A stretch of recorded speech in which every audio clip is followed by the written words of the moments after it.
सच्चाई सच छुपने नहीं देंगे। दोस्तों मैं हूं दानिश और आप देख रहे हैं DSL लाइव और देश की सच्चाई। आज दो चैनल एक ही मुद्दे पर बात करेंगे और किस मुद्दे पर बात करेंगे, हम बात करेंगे असदुद्दीन ओवैसी पर। और वो इसलिए क्योंकि बिहार इलेक्शन के बाद अगर तेजस्वी यादव और नीतीश कुमार के बाद किसी की बात हुई है, किसी का नाम चर्चा में रहा, तो वो रहा असदुद्दीन ओवैसी का। वो इसलिए रहा क्योंकि जो सीमांचल में जिस तरह से ओवैसी नाम छाया और बिहार इलेक्शन में 5 सीटें ओवैसी जी का लाना कहीं ना कहीं इस बात को दर्शा रहा है कि अब ओवैसी वोट कटवा से कुछ आगे बढ़ गए।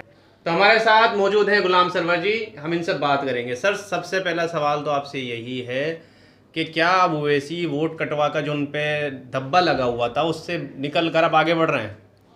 देखिए, ये बड़ा गंभीर विषय आपने जिस सब्जेक्ट को अभी टच किया है। असदुद्दीन ओवैसी न केवल एक पॉलिटिकल पार्टी के अगुवा हैं, बल्कि जिस अंदाज में उन्होंने अपनी छवि बनाई है पूरे भारत में, वो एक ख़ास तबके के नौजवानों के दिलों की धड़कन भी। अब उनके ऊपर जब भी कोई एनालाइज किया जाता है, जब कोई बातें की जाती हैं, तो बात करने वाले को बड़ी सावधानी बरतनी पड़ती है। युवाओं को कहीं ऐसा ना हो कि उनको माने उनके हार्ट को टच करे। तो मेरी भी कोशिश रहती है, मैं भी सावधान रहता हूँ। जो छवि उनकी पहले थी, पहले भी छवि वोट कटवा की नहीं थी। MIM एक पॉलिटिकल पार्टी है और आज भी छवि वोट कटवा की नहीं है, एक पक्ष। लेकिन दूसरा पक्ष है कि कल भी उनकी छवि वही थी और आज भी उनकी छवि वही है। आज भी दबे जुबान, बड़ी आबादी। और अगर यूं कह लें, आप इसको अगर नहीं नकारें, तो मुसलमानों में भी जो बड़ी आबादी, और बड़ी आबादी जब मैं कह रहा हूं तो एक बात और आपको बताऊं कि इंटेलेक्चुअल्स की बात कर रहा हूं मैं, और इससे एक कदम आगे उलमा बिरादरी की भी बात मैं कर लूं तो बड़ी आबादी आलिमों की भी कहीं न कहीं जो सेकुलरिज्म पर बिलीव करने वाले ज़्यादा लोग हैं, वो वोट कटवा ही मानते हैं। मुस्लिम आबादी भी आज भी ओवैसी के पक्ष में नहीं है। ये तो देखिए, वोट टोटल पोल हुए 4 करोड़ पोल हुए, उसमें 70 लाख तकरीबन मुसलमानों के वोट पोल हुए और MIM को 5,23,000 वोट मिले। इसका मतलब 64,67,000 वोट जो है वो सेकुलर पार्टियों को मिले हैं। तो मुसलमानों की बड़ी आबादी अभी भी सेकुलर पार्टियों पर बिलीव करती है, ये तो बिल्कुल साफ हो चुका। अब ये कहना कि ये वोट कटवा है, ज़रा सा राजनीति में शब्दों के चयन पे ही सब कुछ निर्भर करता है। मैं समझता हूँ कि अब आम लोगों को इन शब्दों से बचना चाहिए, क्योंकि कई ऐसी पॉलिटिकल पार्टियां हैं जिनका वजूद बिहार में है, लेकिन वोट प्रतिशत भी देखेंगे, सीटों का ना निकलना ये अपने आप में एक बड़ी बात तो है ही। वोट प्रतिशत में भी वो MIM से पीछे हैं, जबकि उन्होंने अपने कैंडिडेट्स सैकड़ों सीटों पर लड़ा दिया। MIM ने सिर्फ 20 सीट पर लड़ाया, लेकिन वोट प्रतिशत जो मिला है उसमें भी वो पार्टियां पीछे हैं। तो अगर हम वोट कटवा उनको नहीं कह सकते हैं, तो इनको भी हम नहीं कह सकते, नहीं कहना चाहिए। सोशल मीडिया पर भी हमने देखा था, जब सोशल मीडिया पर वोट कटवा कहा जा रहा था ओवैसी जी को, तो एक ट्रेंड चला ओवैसी की समर्थकों की तरफ से। उन्होंने कहा कि जो पार्टी 5 सीटें लेकर आ रही है उसे तो आप वोट कटवा के रहो, लेकिन जो पार्टी केवल 1 सीट लेकर आ रही है, जो एक समय की बड़ी पार्टी हुआ करती थी, उसको सेकुलर कहा जाता है। राष्ट्रीय पार्टी भी होती थी। जी। LJP की हम बात कर रहे हैं, LJP की बात कर लें, BSP की बात कर लें, तो कई और पार्टियां हैं जिनके ऊपर राष्ट्रीय पार्टी होने का ठप्पा लग चुका था। BSP पे भी राष्ट्रीय पार्टी का ठप्पा लगा है। एक ज़माने में वामपंथियों को राष्ट्रीय पार्टी गिना जाता था, और वो तो पिछले चुनाव में नील बटा नील था। इस बार 2-2 सीट गठबंधन में आने के बाद मिला CPI और CPM को। ये CPM राष्ट्रीय पार्टियां थी और भारत के 3-4 राज्यों में सरकार इनकी हुआ करती थी। तब बिहार में ये स्थिति थी, और आज भी वो बहुत अच्छी स्थिति नहीं कही जाएगी अगर वामपंथियों को अलग अलग करते हैं। CPM ऑलरेडी एक अलग पॉलिटिकल पार्टी है, CPI एक अलग पॉलिटिकल पार्टी, और CPI-ML ये भी अलग है। पहले का भी एक हुआ करती थी। हाँ, मतलब से निकली पार्टी है। तो बहुत ज़्यादा वोट प्रतिशत, जबकि कन्हैया कुमार जैसा एक नेता CPI के पास रहा है जो मास को मोबिलाइज करता है, इसमें नो डाउट बड़ी भीड़ आती है सुनने, लोग सुनते हैं, सर्च करते हैं कन्हैया को आज भी लोग। लेकिन ओवैसी ने जिस अंदाज में एंट्री मारी है और जो वातावरण को बनाने में जो सफलता मिली है, इसमें एक बात तो कही जा सकती है कि ओवैसी समर्थकों के मनोबल बढ़े हैं, और यही कारण है कि कुछ बयान अब नए नए आ रहे हैं। क्रॉस द बॉर्डर बंगाल पहुंच चुके जी, बिहार से बंगाल की बंगाल जा रही है। जी जी जी जी, ये बंगाल से याद आया कि बंगाल में मैं बता दूं दर्शकों को, ओवैसी जी ने पहले ही बोल दिया था कि भाई मैं पार्टी बनाई है चुनाव लड़ने के लिए, मैं चुनाव लड़ूंगा, मैं बंगाल भी लड़ूंगा, मैं यूपी भी लड़ूंगा, आप रोक नहीं सकते। तो एक हिंट दे दिया था उन्होंने कि मैं बंगाल जा रहा हूँ। देखिए, जो बातें उन्होंने कही हैं उनके बात में तो दम है, रोक तो नहीं सकते हैं, डेमोक्रेसी में सबको राइट है। लेकिन एज ए पॉलिटिकल एनालिसिस जब करने लोग बैठते हैं तो एक चीज़ है, जो जिस वर्ग के होते हैं वो अपना पक्ष रखते हैं। तो मैं मुसलमान हूँ, मुझे एक बात निसंकोच मैं कह सकता हूँ कि बंगाल और बिहार दोनों की स्थितियां अलग अलग है। बंगाल में जो हुकूमत, बिहार में जो हुकूमत थी वो एनडीए की थी और वो लंबी हुकूमत थी, भाजपा का वहाँ अच्छा खासा इंटरफेयर था। नीतीश कुमार ने सीए एनआरसी पर वोट डाला था, कई बातें थी, लेकिन सीए एनआरसी बंगाल में सरकार ममता बनर्जी की है, जो एनडीए की पार्ट नहीं है। एक बात, दूसरी जो महत्वपूर्ण बात है कि माइनॉरिटी जो वोट डालता है, जो वो उत्तेजित होकर वोट डालता है, एग्रेसिव होकर वोट डालता है, उसमें इनके कुछ खास मुद्दे होते हैं। और बिहार चुनाव में आपने तो देखा ग्राउंड पर जाकर, मुसलमान ये कह रहा था कि नहीं सीए एनआरसी में फलाने क्यों वोट डाला। मुसलमान का थोड़े से मैं बात काटूंगा, फिर शायद सबको पता है, एक ही मुद्दा था कि भाई आप बीजेपी के साथ क्यों गए, बाकी सब सही है, वो सीएनआरसी के अलावा ही उस पर वोट डालना। मेन मुद्दा यही सामने आ रहा था कि भाजपा का साथ और सीएनआरसी का साथ नीतीश कुमार ने दिया, इसलिए वोट नहीं दूंगा। तो अब जब इस मुद्दे पर अगर बंगाल में चुनाव होगा तो ओवैसी साहब का लॉजिक फिट नहीं बैठेगा वहां, क्योंकि बंगाल में हुकूमत जिसके हाथ में है, ममता बनर्जी, सीए की सबसे बड़ी विरोधी, भारत में केंद्र सरकार की सभी पॉलिसियों, या यूं कह ले कि नरेंद्र मोदी को सीधा सीधा चैलेंज करने वाला कोई लीडर अगर हुआ है तो उस लीडर का नाम ममता बनर्जी है। ठीक है, सीएनआरसी पर कॉर्बेन, लॉर्बेन, मॉर्बेन, पूरा जो सड़क का नज़ारा था कोलकाता का, वो पूरे भारत में वैसा नज़ारा कहीं नहीं था, ठप कर दिया था। और दिल्ली आकर देखिए, अब एक नई बात मैं कह रहा हूं, शायद दर्शक समझे, ओवैसी साहब ने भी हैदराबाद में रैली की है, लेकिन ओवैसी साहब ने दिल्ली में रैली नहीं की, जबकि उनके प्रशंसक दिल्ली में भी थे, वो चाहते तो यहां भी बड़ी भीड़। समय में ओवैसी ये कह रहे थे कि दिल्ली के इलेक्शन भी वो लड़ेंगे। नहीं, अभी सीए की बात कर रहा हूं, इलेक्शन की बात नहीं। इतने प्रशंसक थे, मैं वो बात बता रहा हूं कि वो चाहते थे कि इलेक्शन लड़े। हाँ, प्रशंसक हैं, आज भी हैं, तो वो चाहते तो दिल्ली में ममता बनर्जी से भी बड़ी रैली कर सकते थे, उन्होंने क्या, लेकिन ममता बनर्जी ने नोटबंदी में भी, जीएसटी के खिलाफ भी, 370 पर भी, यानी जो भी जिन जिन पॉलिसियों पर हम केंद्र सरकार का विरोध करते हैं ना, आम माइनॉरिटी जो विरोध करता है, उन सभी इश्यूज पर ममता बनर्जी ने कोलकाता टू दिल्ली बिल्कुल गर्दा मचा दिया, बिल्कुल, और जंतर मंतर किया, और केजरीवाल साहब के साथ मंच शेयर किया कई बार इन इश्यूज पर, उसमें किसी में केजरीवाल भी आए थे, नोटबंदी वगैरह में शेयर किया था। तो विपक्ष की असल भूमिका जो निभाई है इस पूरे 5-6 वर्षों में ममता बनर्जी ने। तो अब ओवैसी साहब अगर बंगाल जाते हैं तो किस मुद्दे को लेंगे? एक ही मुद्दा है, मुद्दा तो यही था, ट्रिपल तलाक हो तो ममता बनर्जी आपके साथ, सीएनआरसी हो तो ममता बनर्जी आपके साथ, 370 हो तो ममता बनर्जी आपके साथ, नोटबंदी हो तो ममता बनर्जी आपके साथ।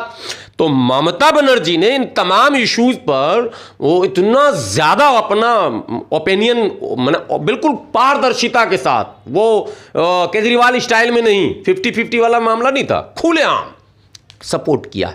तो हमें लगता है कि बंगाल की परिस्थिति बिहार से अलग है। और बंगाल में जो ममता का एक रीजन ये है कि बंगाल में मुस्लिम वोट बैंक बहुत बड़ा है। हाँ, इसमें नो डाउट कश्मीर, केरल के बाद आसाम और बंगाल का नाम आता है सबसे बड़ा।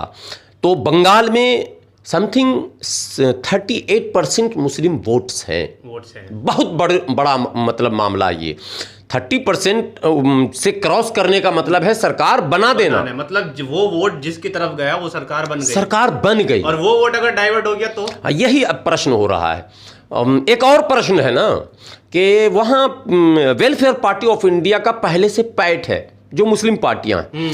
एसडीपीआई का भी बहुत जबरदस्त पैठ है। वो एक उदाहरण दर्शकों को दे दूं, पूर्व राष्ट्रपति स्वर्गीय जो अभी स्वर्गवास हुआ जिनका प्रणब मुखर्जी के पुत्र लोकसभा चुनाव जहां से लड़े थे, उस सीट का नाम मुझे याद नहीं आ रहा, वहां वेलफेयर पार्टी ऑफ इंडिया और एसडीपीआई ने अपने अपने उम्मीदवार खड़े किए थे और इन दोनों के उम्मीदवारों ने जितना वोट लाया वो जीतने वाले प्रणब मुखर्जी के जो पुत्र हैं उनसे 15-12 हजार ज्यादा वोट लाया। ये चौंकाने वाला मामला है। इसका मतलब अगर वेलफेयर पार्टी और एसडीपीआई मिलकर लड़ती तो सीट ही निकाल लेती, इसका तो यही मतलब हो गया। तो वहां एमआईएम का कोई वजूद फिलहाल नहीं है।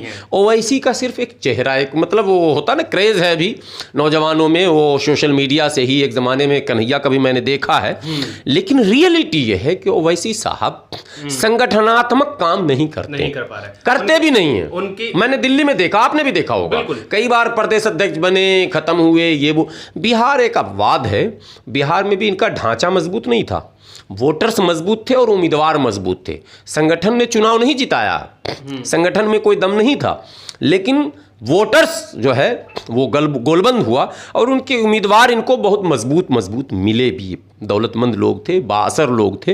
ये कई वजूहात हैं जो ये 5 सीटें निकलकर सामने आई हैं। अब आप देखें अमौर से जीतते हैं अख्तरुल ईमान, बहुत बड़ी तादाद, बहुत वोट। अमौर में एक तरफ सबा जफर हैं जो पहले भाजपा के उम्मीदवार हुआ करते थे, एक टर्म मतलब भाजपा और इस बार जेडीयू। इस और जो कांग्रेस से हैं वो 7 बार विधायक रहे हुए थे, तो लोग थके हुए थे। तो वो कहीं ना कहीं और फैक्टर है, सिर्फ ये नहीं कि बस ओवैसी साहब के नाम पे ही मिल गया, कुछ और दाम माइनस प्लस एंटी इनकम्बेंसी, विधायक की नाराजगी वगैरह वगैरह सब मिला जुलाकर ये 5 सीटें उनको मिल गई हैं। इसको जिस तरह से सपोर्टर्स मैंने एक सोचते हैं कि बहुत बड़ा मतलब मामला हो गया, वैसा कुछ नहीं। और आने वाले दिनों में ये 5 सीटें बरकरार रहेंगी या नहीं रहेंगी, ये भी एक चुनौती है एमआईएम के लिए। लेकिन बंगाल के मामले में मैं एक बात जरूर कहूँगा सर, कि बंगाल में अगर ओवैसी साहब चाहते हैं बिल्कुल और सफलता इन्हें नहीं मिलती है और ममता बनर्जी अगर पिछड़ जाती हैं, जैसे महागठबंधन पिछड़ गई, तो बंगाल के परिणाम के बाद ओवैसी साहब की छवि बहुत खराब हो जाएगी, मतलब कुल मिला के गोप्रो स्टार्ट रिकॉर्डिंग, मतलब कुल मिला के कहने वाली बात यह है कि अगर बंगाल में ओवैसी जी जाते हैं, जो मुझे लगता है, मतलब मेरा एक अपना एनालिसिस है, तो वो सिर्फ ममता बनर्जी के वोट काटेंगे। जो भाजपा का कोर वोट है वो कहीं हिलने वाला नहीं है उनसे। तो ऐसे में नुकसान सीधा ममता बनर्जी का हो रहा है और भाजपा को फायदा हो रहा है। 38% मुस्लिम है, अगर उसमें से भी 10-15% अगर ओवैसी की तरफ वोट चला जाता है तो सरकार भाजपा की तरफ बनती हुई क्लियर मेजोरिटी भाजपा को मिल जाएगी, ये नो डाउट, बिल्कुल ये तय किया है कि अगर वोटों का बंटवारा वहां होता है बंगाल में तो भारतीय जनता पार्टी को कोई रोक नहीं सकता। और ममता बनर्जी बिल्कुल पिछड़ जाएंगी रेस में और 5 साल बंगाल को भुगतना भी पड़ेगा। लेकिन साथ साथ जो सेकुलर पर बिलीव करने वाले माइनॉरिटी की बड़ी आबादी है वो ओवैसी साहब से जो अभी थोड़ी सी सिंपैथी है, विरोध तो करते हैं लेकिन वैसा विरोध नहीं करते हैं। बंगाल में यदि इनका रोल हुआ और रोल जो मैं बात करूंगा, एक्चुअल जो ग्राउंड रिपोर्ट में मुझे फील हुआ, मैं भी शायद आप सीनियर हैं मुझसे ज़्यादा जानते हैं, मैंने ये देखा कि उनकी रैलियों में नौजवान बहुत होते थे, 16, 17, 18, 20, 22, 25 तक के, जो थोड़े मिच्योर हैं, 30 साल से अप हो गए, वो आते तो थे लेकिन वो ये कहते थे कि हम सुनने आए हैं कि ये क्या बोलने वाले हैं, बट हम वोट नहीं देंगे। क्यों नहीं देंगे? क्योंकि वो जानते थे कि सेकुलर नहीं है। तो कहीं ना कहीं जो ओवैसी का वोट बैंक है वो सिर्फ नौजवान है, क्योंकि नौजवान उतना मैच्योर नहीं होता, क्या सही है क्या गलत है, किन मुद्दों पर वोट डालना चाहिए नहीं पता होता बहुत बड़ी तादाद में। तो लग रहा है मैं सही कह रहा हूँ इस बात को कि नौजवान वोट बैंक नहीं बहुत हद तक, खैर इसको अभी सही नहीं कहा जाएगा। वो अब जो मिजाज बना है सेकुलर पार्टियों की नादानी की वजह से, सेकुलर पार्टियों ने जो निराश किया है जिन मतदाताओं को, सेकुलर वोटरों को, सेकुलर पार्टियां तो सेकुलर वोटर्स भी हैं, तो सेकुलर वोटरों को सेकुलर पार्टियों ने थोड़ा सा निराश किया। उसके कारण माइनॉरिटी का एक पढ़ा लिखा तबका भी ओवैसी साहब के साथ जुड़ा है, इसमें कहीं शक नहीं है। और वो पूरे इंडिया की बात मैं कर रहा हूँ, बिहार में तो वोटिंग है लेकिन तमाम जगहों पर लोगों का लगाव तो बढ़ा है। लेकिन बंगाल में अगर ओवैसी साहब सरकार को बचाने और उसमें अपनी भूमिका सुनिश्चित करने में अगर सफल नहीं होते हैं तो बंगाल चुनाव के बाद पूरे भारत से एमआईएम का ग्राफ नीचे जाने लगेगा, ये मैं कह रहा हूं। क्योंकि मुसलमानों के नेचर में देखिए, nature and signature can be not change, it is by birth. मुसलमान बाय नेचर सेकुलर है भारत का, ये मैं दावे के साथ कह सकता हूं। मुसलमानों ने नेहरू को हीरो बनाया, मुसलमानों ने इंदिरा को हीरो माना, मुसलमानों ने बीपी सिंह को हीरो माना, मुसलमानों ने लालू जी को हीरो माना, मुसलमानों ने मुलायम सिंह को हीरो माना, कभी मुसलमानों को नहीं माना। मुसलमानों ने ओवैसी को हीरो नहीं माना। नहीं, एक बात बता रहा हूं, मुसलमानों का नेचर दिखा रहा हूं। हाँ। आज मुसलमान सड़क पर लड़ रहा है तो अपने मुसलमानों को मुख्यमंत्री बनाने के लिए नहीं लड़ रहा साहब, हम माने तेजस्वी को बनाने के लिए, अखिलेश को बनाने के लिए, मायावती को बनाने के लिए, केजरीवाल को बनाने के लिए। मतलब सेकुलरिज्म का असल अगर माना आपको चेहरा देखना हो तो वो भारत के माइनॉरिटी को आप देखें। तो इसीलिए मुझे डर है। ये बहुत गौर करने वाली बहुत अच्छी बात कही है आपने। ये तो कभी मेरे माइंड में भी नहीं आया कि मुसलमान कभी भी इस चीज के लड़ा ही नहीं कि हमारा नेता बनना चाहिए, मुस्लिम नेता बनना चाहिए। कभी नहीं, कभी आवाज ही नहीं उठाई। कभी मुख्यमंत्री के रेस में भी नहीं गए हम कि नहीं हम मुख्यमंत्री बनेंगे जी और तुम हम अपने को देते हैं, तुम अपने नहीं। और मैं एक बात और बता दूं, बिहार इलेक्शन में देखने को भी मिला, जहां मुस्लिम वोट शेयर ज्यादा था वहां से यादव जीत रहा है, लेकिन जहां यादव वोट बैंक ज्यादा था वहां से मुस्लिम हार रहा है। आपने छेड़ दिया, मैं एक ही जिला में आपको याद होगा, सीतामढ़ी में बाजपट्टी और सुरसन दोनों जुड़ा हुआ है। बाजपट्टी, सुरसन, परिहार, 3 विधानसभा एक जगह है। सुरसन अबू दुजाना, सुरसन में अबू दुजाना थे, अबू दुजाना हारते हैं और बाजपट्टी में यादव जी हैं वो जीतते हैं।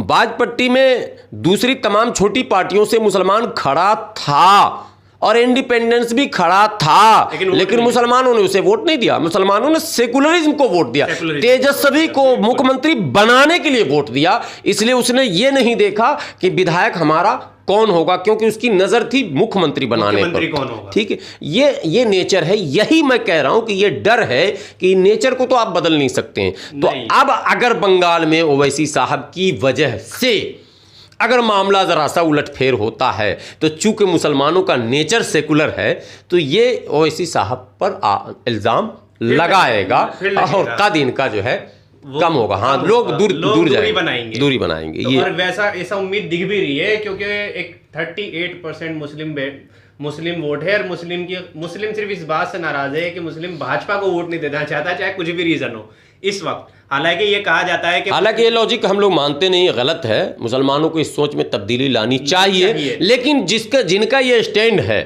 वो अपनी जगह पर ठीक है, वो सेकुलरिज्म की बात करते हैं। उनका कहना भारतीय जनता पार्टी को हम इसलिए नकारते हैं कि वो कॉम्युनल है, तो वही लोग ओवैसी साहब को भी नकारते हैं कि वो भी कॉम्युनल है। तो उनका अपना स्टैंड अपनी जगह पर फिट है, हम लोग उनको कुछ कह नहीं सकते हैं। वो गलती तब बोलती जब वो ओवैसी जी को एक्सेप्ट करते हैं और भाजपा को नहीं करते। हाँ, अब ये होता है कि आपने दूसरे कम्युनल को एक्सेप्ट करा, तो एक को छोड़ दिया। और एक बात और मैं बताऊं कि ये तो मैंने मुसलमानों की बात आपको कह दी, भारत का रियल नेचर भी डेमोक्रेसी का है। बिल्कुल, भारत में भी सेकुलरिज्म जो है वो बड़ी, उसकी जड़ें मजबूत हैं, संभावनाएं। इतनी तकरीरें होती हैं कि कुछ माइनॉरिटी के भी मुस्लिम और मेजोरिटी के भी माइनॉरिटी के भी नौजवान और मेजोरिटी के भी नौजवान, यूथ की बात कर रहा हूँ, ये भटकते हैं। लेकिन अब थोड़ी परेशानी हो रही कि मेजोरिटी में सिर्फ यूथ नहीं भटक रहा, अब एक्सपीरियंस होल्डर और माने एजुकेटेड लोग भी जो हैं वो थोड़ा सा कम्युनल पार्टियों की तरफ उनका झुकाव हो रहा है, जिसकी वजह से ये सब जो फिगर आ रहा सामने, जिससे अंदाज, तो ये थोड़ी परेशानी की बात ज़रूर है, लेकिन मायूसी नहीं है साहब, मायूसी नहीं है। हमें लगता है कि देश में अभी संभावनाएं हैं। माइनॉरिटी के लीडरान जितने हैं इनको चाहिए, रिजल्ट भी दिखाता है, बिहार का जो रिजल्ट आया वो रिजल्ट भी दिखा रहा है कि भाजपा को कितने % वोट, एनडीए जीता वो एक चीज अलग है, लेकिन 5 लाख वोट तेजस्वी यादव को ज्यादा है। एक बड़ा दबका देश का, सिर्फ मुस्लिम नहीं, उसमें हिंदू भी जी, जो ये चाहते हैं कि भारत सेकुलर ही होना चाहिए। इससे साफ पता लग जाता है कहीं ना कहीं। तो खैर बात यही चल रही थी कि ओवैसी बंगाल में क्या करेंगे। तो बंगाल, बिहार एक अलग जगह है, बंगाल एक अलग जगह है। बंगाल में अगर ओवैसी जी जाते हैं और या तो सीट निकाल के लाते हैं तो ठीक है, अगर सीट नहीं निकालते तो सारा फायदा नहीं, सीट निकालने से भी मसला हल नहीं है। सीट निकालते हैं और सरकार अगर जो बनती है चुनाव के बाद उसमें इनका रोल अगर नहीं होता है और सरकार भाजपा की अगर बन जाती है तो भी बेकार है, तो भी कहीं ना कहीं कटघरे में लोग लेंगे। हाँ। जो थोड़ी बहुत इन्होंने बिहार से अपनी इमेज ठीक करी है 5 सीट जीत के, वो वापस बैकफुट पर आ जाएगी। हाँ, ये होने वाला है। तो खैर इस आज की वीडियो में इतना ही। अब क्या होगा बंगाल के चुनाव, अभी टाइम है, ज़्यादा टाइम भी नहीं है, राजनीति शुरू हो चुकी है, अमित शाह जा चुके हैं। क्या होगा वो सारी खबरें हम आपको देते रहेंगे। फिलहाल आज के टॉपिक पे हमने असदुद्दीन ओवैसी पर बात करी कि असदुद्दीन ओवैसी क्या वाकई में बंगाल में वोट कटवा बनने वाले हैं या किंग मेकर बनने वाले हैं, क्या होगा ये चुनाव बताएगा। इस तरह की खबरें आप देखते रहिएगा। आप चैनल को देश की सच्चाई को जरूर सब्सक्राइब कीजिएगा, DSN लाइव को भी सब्सक्राइब कीजिएगा और कमेंट में ज़रूर बताइएगा कि आपको क्या चीज़ अच्छी लगी और आपको कहीं कंफ्यूजन है, आपको कुछ पूछना है तो भी आप हमें कमेंट करें, हम आपको रिप्लाई देंगे। आपको कहीं कंफ्यूजन लगती है, कुछ एनालाइज पूछना है, किसी सीट का पूछना है, क्या होने वाला है, हम आपको रिप्लाई करके बताएंगे कि क्या है। जो भी उसका रिप्लाई होगा आपके क्वेश्चन का आंसर भी देंगे, बट आप कमेंट जरूर करके बताइए। बिल्कुल, ये हम लोग मेहनत ही आपके लिए कर रहे हैं। ये आपका अपना चैनल है और ये समझ लें कि आपके सोच को हम कभी भी नकार कर इसको आगे लेकर नहीं जाना चाहते, आपको साथ लेकर चलना चाहते हैं। इसलिए भी सब्सक्राइब कीजिए, आप जुड़िए, आप कमेंट कीजिए और बताइए हमें कि हम लोग जिस रास्ते पर आगे बढ़ रहे हैं क्या ये बिल्कुल ठीक ठाक है या कहीं आपको लग रहा है कि निगेटिव है। एक चीज और कहना चाहेंगे, देखिए शोर शराबा हर जगह हो रहा है। शोर करने से शोर चिल्ला हम भी सकते हैं, आवाज हम भी कर सकते हैं, किसी को चैलेंज हम भी कर सकते हैं, कोई डर नहीं है। लेकिन खबर दिखाना जरूरी है। ऐसा नहीं कि आपने चिल्ला लिया और खबर छुपा दी, उससे बहुत सारे, ऐसा नहीं मैं मेन स्ट्रीम मीडिया की बात कर रहा हूँ, हम यूट्यूब पे भी देखेंगे थंबनेल आपने कुछ और बना रखा है, टाइटल कुछ और है, फेक खूब हो रहा, खूब चल रहा है और लोग देख रहे हैं। आप इन चक्करों में क्यों पढ़ना है, आप खबर देखिए, एक्चुअल में आप अपनी नॉलेज बढ़ाइए, आप सही गलत का फैसला लगाइए, वो जानना ज्यादा जरूरी है। बाकी अगर फिर वही बात आ गई कि करने को हम भी सब कुछ कर सकते हैं लेकिन नहीं करेंगे, सही खबर दिखाएं। बिल्कुल सही दिखाएंगे। हम लोग ये काम नहीं करेंगे कि मैंने स्क्रिप्ट कुछ और हो और मामला कुछ और हो, ऐसा नहीं। जो बाहर लिखा होगा वही अंदर दिखेगा। हाँ चलिए, और बहुत बहुत शुक्रिया हमारी वीडियो देखने के लिए। लाइक करें, सब्सक्राइब करें, धन्यवाद।